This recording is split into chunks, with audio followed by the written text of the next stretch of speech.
Gibaha na sab ang pipila ka mga lugar sa Davao City tungod sa kakusog nga ulan kagabi nga epekto sa habagat. Sa MacArthur Highway, Batina, Davao City, gibaha ang north ug southbound lane sa kalsada. Hasta ang kalsada sa Rojas Avenue, ilunupan sab ug nag-overflow ang main drain sa lugar.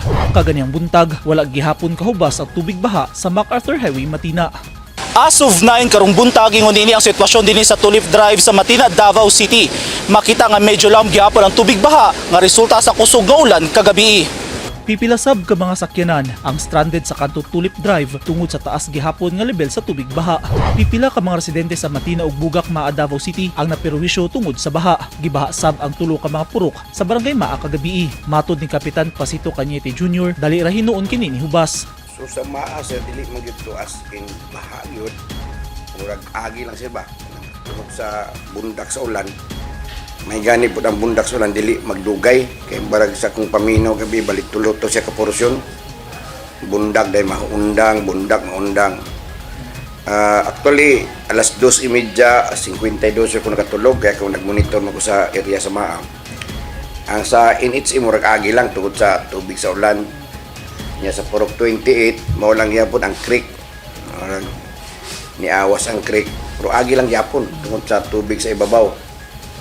Purok 19. Then sa Grabahan, tubig ulan lang kaya ang Davao River gamay man. Ang medyo laom ang Purok 13 sa sementeryo.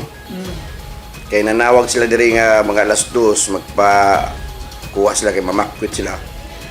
Mato nag-prepare nami. Taon-taon ningon sila ayaw na kay pahubas ng tubig. So while ginahimong evacuation na gabi okay nang kadlawon. Sumala ni Lindon Ancahas, ang Acting Head sa Administration and Training Division sa CDRRMO. Ubay-ubay ka mga lugar sa Davao City ang nakasinati og urban flooding kun baha sa mga kalsada. Today early this morning ang atong areas na nabahaan is ang na river system is Talomo River, Bago Creek. We have Barangay 7A, Mosani is mga seed flooding, no? Overflow atong mga drainage. 32D, Bukana Crossing, Matina Crossing, Matina Playa, and Talomo proper. Matag karon ug unya sab ang gihimong monitoring sa CDRRMO ug kanunay ang ilang pahimangno sa publiko, hilabi na kung magdaot ang panahon. Regularly updating and providing advisories sa atong mga barangays, especially kaning inclement weather. We have a weekly weather forecast na forward na to sa mga GCs, no, gina-broadcast na to. Kanunay ang koordinasyon sa CDRRMO sa mga barangay sa syudad. Kanunay sab ang ilang pahimangno sa publiko nga mag-igmat, labi na nga pausab-usab ang lakat sa panahon. Eugene Hinutan, Newsline Philippines. Stay safe.